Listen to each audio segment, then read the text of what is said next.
Performance Max is the newest Google Ads campaign type available to us. So how exactly does it work? In short, it is designed to take over a large majority of the legwork involved in your day-to-day management and your week-to-week management. Performance Max campaigns draw from different kinds of assets and use real-time data to create the best possible ad for each prospect, depending on where they are on the internet and where they are within their purchase journey. So how does all this work in real life, and what are some of those real world results? We have a case study going over one of our success stories with our client, KEH Camera. So going back to Q3 of last year, a lot of accounts we were managing were running on a combination of smart shopping campaigns or traditional shopping campaigns, either using smart bidding strategies or manual CPC bidding strategies.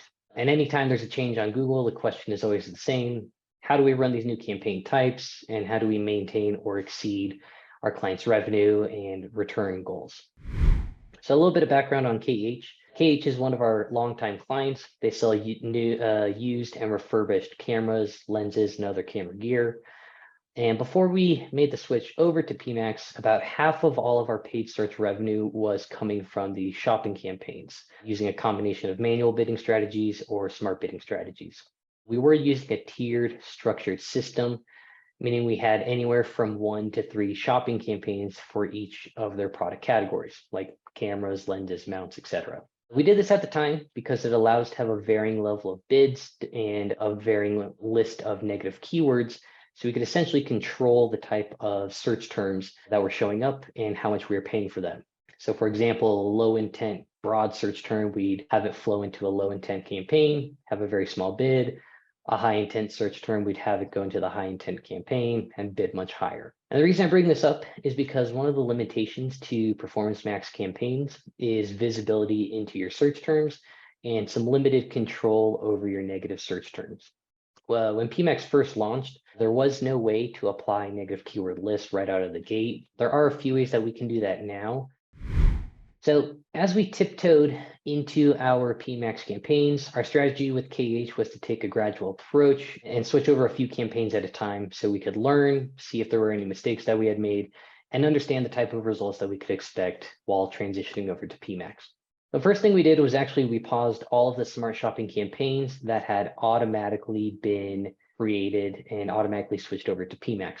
As Natalie touched on, if you were running some of these smart shopping campaigns and you saw the automatically created assets, they were quite disappointing. They would miss out on some of our brand standards. Some of the videos that they created really were missing the mark. So we decided we kind of wanted to start from scratch, or at least pause and take inventory of what had been created. We reviewed all the smart and manual bidding shopping campaigns and determined which ones we could consolidate down. Going back to what I touched on in the previous slides, picking and choosing your product categories to segment and consolidating them down is a crucial step. And it's part of the reason why it took us about 4 months to completely transition KEH over to a PMax dominant account. Since we no longer had a need for our negative keyword list that we had created, we ultimately were able to consolidate down from 34 different shopping campaigns to 12 active PMax campaigns across the whole account. We started with our top performing shopping campaigns and top performing smart shopping campaigns and slowly transitioned them over to PMax. The graph on the screen will show you the percentage of budget we moved over from shopping to our PMax campaigns over the course of about 4 months. Part of our goal was to get PMax up and running in time for the Q4 shopping season, which is why there was such a large jump come October and November. During the transition period, and even to this day, we still have some shopping campaigns running in addition to all of those PMax campaigns. This was just to test how we would see the spend switch, how the results would switch over, and just kind of give us an idea of what we could expect from those PMax campaigns versus the shopping campaigns.